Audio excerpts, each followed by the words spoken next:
Now, from Nebraska's trusted news source, this is Channel 8 News at 6.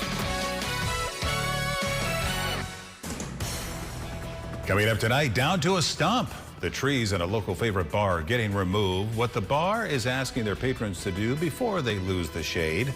Also tonight, Truck Co-op, how 3 members of our community are bringing people together after simply buying a pickup truck. And signing postponed. President Trump says he won't sign the affordable housing bill until a different act is put into law. How our local lawmakers are responding to his actions. And that's where we begin tonight, with President Trump canceling the signing of the housing affordability bill for now. It's a bill that was passed by Congress by wide bipartisan margins, but Trump, who was on Capitol Hill today, saying he will not sign the legislation into law until lawmakers pass the Save America Act, a proposed law that requires proof of citizenship and photo ID for federal voter registration. Both sides of the aisle tonight reacting. How does the SAVE Act lower American people's housing costs? It doesn't. How does the SAVE Act do anything good? It doesn't. It's a vicious, nasty piece of material. He has expressed the priority and the preference of the Save America Act. We share that. We passed it 3 times in the House. And House Speaker Johnson remained confident the delay was temporary and anticipates it will be signed in the next 10 days. Senator Pete Ricketts is a supporter of the president as well as the housing bill, so we hopped on a phone today with him to ask how long he thinks it's appropriate for Nebraskans to wait for the president to sign a bill that would definitely help our state. Here's what he had to say. I, again, would encourage the president to say, hey, this is a good bill. It's going to help bring down housing costs. You know, the average age of a homeowner today is 40 years old. 10 years ago, it was 31. I certainly appreciate where the president's coming from. I voted for the SAVE Act 5 times. But if I was advising the president, I'd tell him, take the win. Talk about it. It's a good bill. We will keep you up to date as Congress and the president work on these issues. New details from a car fire producing some fierce flames near Highway 77 and West Pioneers Boulevard this morning. Need a ride? Yes, I don't think they heard me. Citizen journalist Linda captured this video for us on Highway 77 before first responders even arrived at the scene. She tells us she and her husband tried to help out the people stranded in the street there from the fire. If you scan the QR code on your screen, you can find this video on our Now Local News app. And take a look at this behind me, a huge amount of smoke coming from that car. Of course, officials say it is a total loss, and this is what's left behind, a completely charred vehicle. Just moments later, LFR now telling us the fire was caused by a mechanical failure. The road there is back open tonight after being closed for a while as crews put out the flames. Well, happening right now, people of Lincoln are preparing for a new look at the courtyard in the Haymarket Square. The tree canopies that have stood tall for more than 4 decades at the courtyard in downtown Lincoln will be removed starting next week. Our Jake Holman joins us live to tell us more. Jake? Rod, these tree canopies you see behind me here, I'll actually step out of the way. There's one of them, as you can see, well, pretty large. But look, these have been standing here for nearly 50 years in Lincoln. And starting on June 30th, they will be cut down next week. According to the people behind this decision, they tell me it's for safety reasons. Now, Haymarket Square, along with Tavern on the Square, deciding together it's time to cut down these trees as they've, quote, outgrown their environment. They were planted here in 1982 and have been a staple and meant so much to this community, providing the unique experience for many people here in Lincoln. Now, they believe the trees have grown too much to now where it causes a safety hazard. I spoke with Jonathan Camp, whose family planted these trees more than 40 years ago. He says it's sad to see them go, but he's excited for what lies ahead. Because they are like siblings to me. But the good news is that we will be replacing them with new trees, which this little one can watch grow up with her through her lifetime and blossom into the big, beautiful canopy that we enjoy right now. Now, Camp also says these trees, except one, will be replanted, and one of them will also be replanted in his mother's name. Now, I also got a chance to talk with some people here in the courtyard that come here, enjoy this experience, and they share their thoughts on the tree removal. We'll have that tonight here on the news at 10. For now, reporting live here in downtown Lincoln, Jake Coleman, Channel 8 News. All right, thank you, Jake. We'll talk to you at 10 o'clock. Let's get a look at your first forecast on this Wednesday night. Overall, I think most people would say not a bad day, as we have less than a week of June left. Let's not forget about that. A live look from our network of cameras. Plenty of clouds right now. Could that mean there are some chances of rain? Let's check in with Rusty to see. Not right now, but we will eventually have a chance for some showers and thunderstorms as we head through the next several hours and into the overnight hours. But right now, just kind of a mixture of clouds and sun. Some very strong storms trying to move out of northeastern Colorado, keeping a really close eye on that. Also out of Wyoming and into the Panhandle. But around here, it's just quiet, just a light breeze. 27th and Yankee Hill Road, Honda of Lincoln Cam, 82 degrees with a calm wind. And humidity, the dew point was a little high today, if you noticed. 82 in Lincoln right now, 83 in Beatrice, a lot of 70s the further west you go. The dew point is tolerable, but it's trying to get up there. It was in the 60s, middle 60s earlier this afternoon. Now it's dropped back into the 50s for most of us. Those storms off to the west, keeping an eye on them because this is what they want to do. Spread into southwest and western Nebraska, eventually into central Nebraska by about 10 or 11 o'clock this evening. They're about midnight, just south of Grand Island, right between Holdridge and Hebron, and moving into southeast Nebraska, weakening as it does, but more rain out there. That is a busy storm cast, which is exactly what we need to try to get out of this drought. We'll talk more about the rain chances and how long it's going to last coming up in a few minutes. Thank you, Rusty. Right now, Lincoln Police issuing a warning on a lethal drug. It's called carfentanil. It is a drug that is commonly used as a large animal tranquilizer. I mean, we're talking about animals like elephants. Well, anyway, it is linked to overdoses across the country. It is 10,000 times more potent than morphine. Traces of the drug are present right now in Omaha, with the potential, according to police, of it reaching Lincoln. LPD officials say the drug is so lethal that a dose the size of a grain of salt can kill. Also right now, the Buffalo County Sheriff's Office searching for a wanted man. Lucas Shaneman has a warrant out for his arrest for 2 counts of third-degree sexual assault and a count of first-degree false imprisonment. The Sheriff's Office says he has ties to Kearney and Ravenna and may currently be in the Omaha area. You are urged to call law enforcement if you know where he is. Well, stay with us tonight. We have more heading your way after the break, including campaign competition. Governor Jim Pillen and his Democratic opponent Lynn Walls both releasing campaign funding numbers. Who's raising more money ahead of the November elections? And tomorrow night, you can watch the biggest night in country music right here on ABC. The CMAs are at 7 o'clock our time right here on Channel 8. Tune in to see which of your favorite artists take the stage and who will be going home with an award. We'll be back in just 1 minute. Stay with us.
Nebraska candidates are gearing up for the November general elections. Governor Jim Pillen is celebrating his campaign's fundraising success.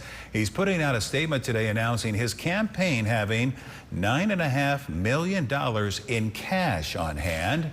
He says he's honored to have seen such historic support across the state. Now, his Democratic opponent Lynn Walls is saying she outraised Governor Pillen for the second reporting period in a row. Her campaign team is saying she raised nearly $300,000 in this period, while Pillen raised just over $150,000.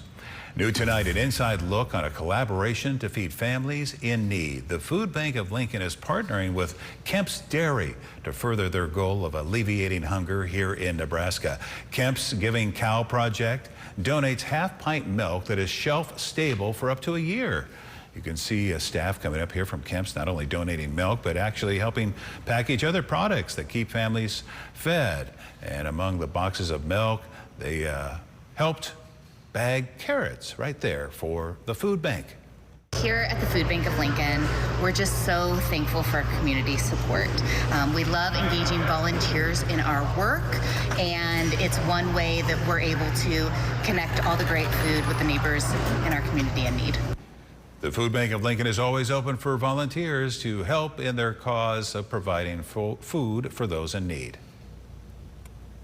We do have a pretty good chance for showers and thunderstorms, especially the further west you go tonight into the overnight. We'll take a look at Stormcast and see when the rain is coming into your area when we come back.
New car dealer in 2026. Right now, you can choose from over 400 new Hondas and get financing from 2.99% APR for up to 60 months. Come experience the best, the Honda of Lincoln way of doing business. 27th and Yankee Hill Road or online at hondaoflincoln.com. Right now, 3 neighbors are putting wheels in motion, partly due to gas prices, which we are seeing coming down. Citizen journalist Kevin sending this video from our Casey's here in town, one of them. He sent this to our Now Local News app. $3.66 a gallon, lower than it's been, of course, but still more than many of us would like to be paying. Well, now 3 locals are working to get around that issue. The 3 men buying this used pickup and letting others use it for projects or to just get around town. Channel 8's Emma Norwood had a chance to speak with the owners and how they're giving back. 3 neighbors, 1 big idea. The Indian Village community is kickstarting a new way of getting around. It kind of creates this mutual economy where we're supporting our friends, our neighbors, and making sure everybody's getting their needs taken care of. Brent Luck, Isaac Rimbold, and John Harkendorf coming together to start a truck co-op. Their goal, give the neighborhood an easier way of completing community projects and have a safe, reliable form of transportation. Found ourselves either renting, borrowing trucks, trailers for mulching, gardening, helping people move. And we realized that individually buying a truck might not make sense, but buying a third of the truck each is a little bit more affordable. So we pooled our money, pooled our resources, formed an LLC. The three men going all in to buy this truck. And with rising gas prices, everyone who uses it is helping to pitch in. They say the co-op model gives others a chance to take ownership of something and strengthen relationships that go far beyond one single project. People might not quite understand how to cooperatively own something, because usually we own our own car individually or with a partner or in a family unit. But extending that use to other community members, it really teaches people to trust each other more. And I think that's kind of the secret sauce that we're trying to put on this sandwich, so to speak. With more time, they tell me they're hoping the truck becomes a symbol of what can happen when a community decides to solve problems together. Reporting in Lincoln, Emma Norwood, Channel 8 News. And the peace deal in the war in Iran and the opening of the Strait of Hormuz is driving oil prices down. Brent crude oil fell below $74 a barrel today. That's reaching its lowest level since late February. It was down today about $4. The strait staying open right now is really important as U.S. crude inventories recently plunged to their lowest levels since 1984. Now, your Storm Alert Team forecast with Chief Meteorologist Rusty Dawkins.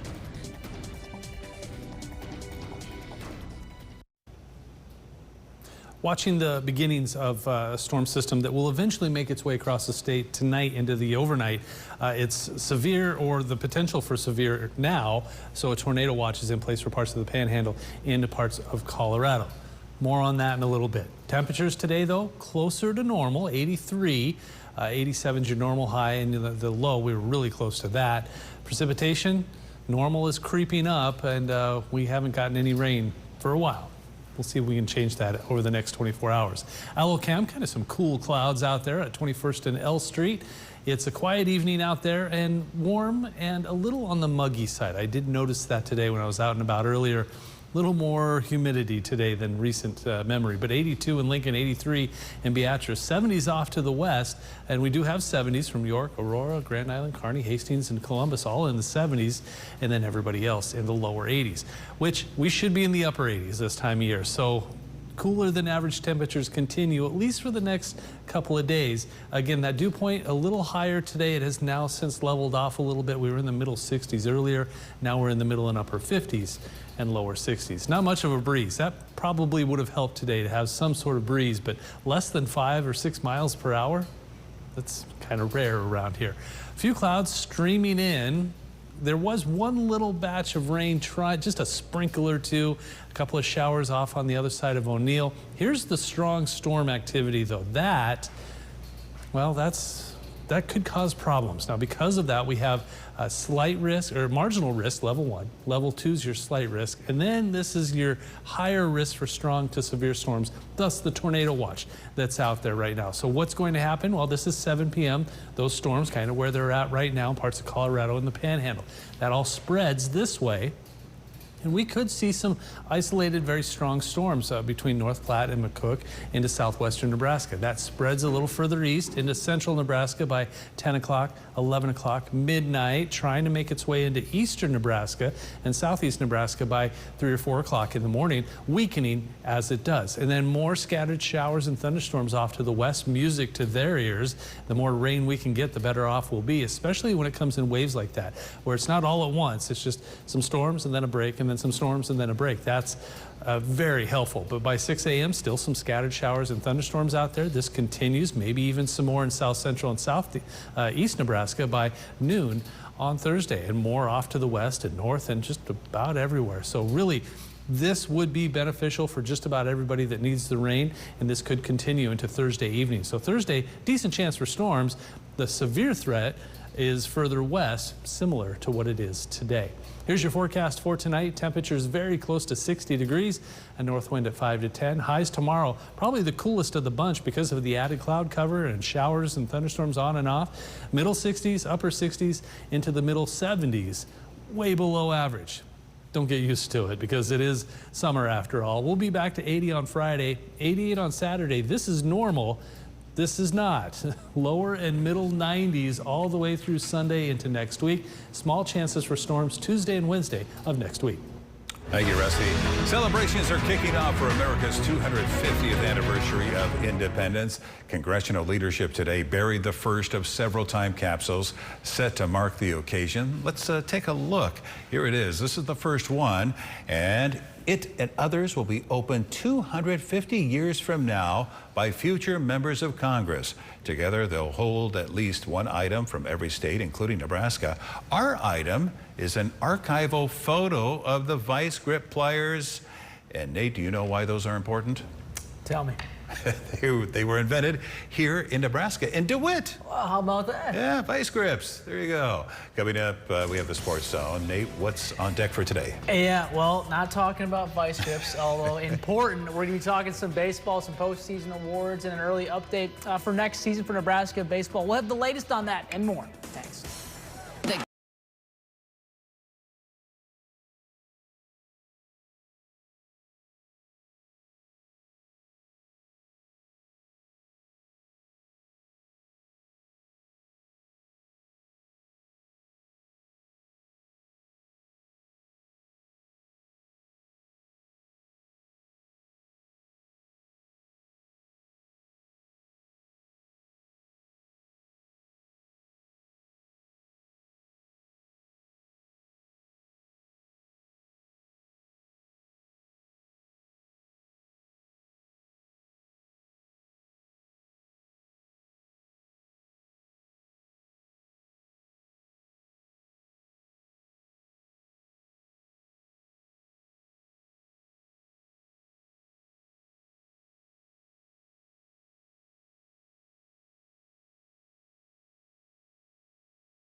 Now, from the Channel 8 Sports Zone, sponsored by Green's Furnace and Plumbing, here's Channel 8 News Sports with Sports Director Nate Johnson.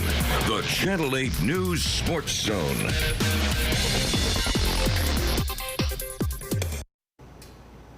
Well, hey, what's going on? Thanks so much for tuning into the Sports Zone today. Nebraska baseball star Dylan Carey was honored with another award. He has been racking up postseason awards. Today, it was unveiled that Carey picked up his second All-American honor from the College Baseball Foundation after being named to the CBF All-American team.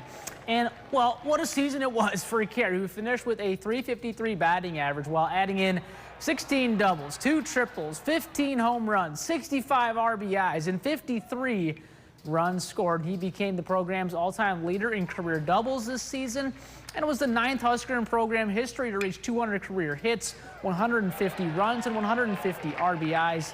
In the field, he committed just 4 errors on 216 chances for a .981 fielding percentage while turning 29 double plays at shortstop. Carey was also named the Brooks Wallace Award winner earlier this month, among many other awards. And staying with baseball, Nebraska is set to open the 2027 season at the College Baseball Series, a surprise stadium in Surprise, Arizona. Got me there, a little tongue twister, on February 19th to the 21st in 2027. Joining the Huskers at the 3-day tournament are Oregon State, UC Santa Barbara, and Vanderbilt. Matchups and game times will be announced at a later date. Should be a good challenge, though, right at the gates for Nebraska baseball. From college to the pros, let's take a look at some of our professional teams in action today. We'll start, of course, with the Lincoln Salt Dogs, who are on the road taking on Fargo Moorhead at 7:02 first pitch. Columbus taking on Omaha up in Omaha at 7:05, and Kansas City is battling against Tampa Bay as we speak. We'll have an update on all those games later tonight at 10. To the FIFA World Cup we go. 6 games being played today. Team USA plays tomorrow. But let's take a look at some of the games today, starting with some of that have already wrapped up. Qatar falling there 3-1 to Bosnia. Switzerland taking down Canada in Toronto 2-1 the final there. Big win for Switzerland. Morocco, Haiti in action as we speak, and also in action as we speak, Scotland taking on Brazil right now. Big game for both those teams. Czechia, Mexico later tonight at 8 p.m. South Africa taking on South Korea also at 8 p.m. this evening. And we're going to end with finally some sad news from the world of Nebraska football. Former voice of the Huskers, Warren Swain, has died at the age of 79. Swain was a play-by-play man prior to Jim Rose. Swain was the lead voice for Nebraska football and basketball on the statewide Pinnacle Sports Network after they took over the contract from KFAB from 1996 to 2001. Swain was on the call for Nebraska football during their last national championship in 1997, and our thoughts and prayers are with the family. That'll do for sports tonight. Rod, we'll send things back over to you. I was just going to say, I remember when we started in 1996, he was the voice for the Huskers, and our condolences to his family. Thank you so much, Nate. Let's get a final check of the weather with Rusty and what people can expect tonight. Rusty?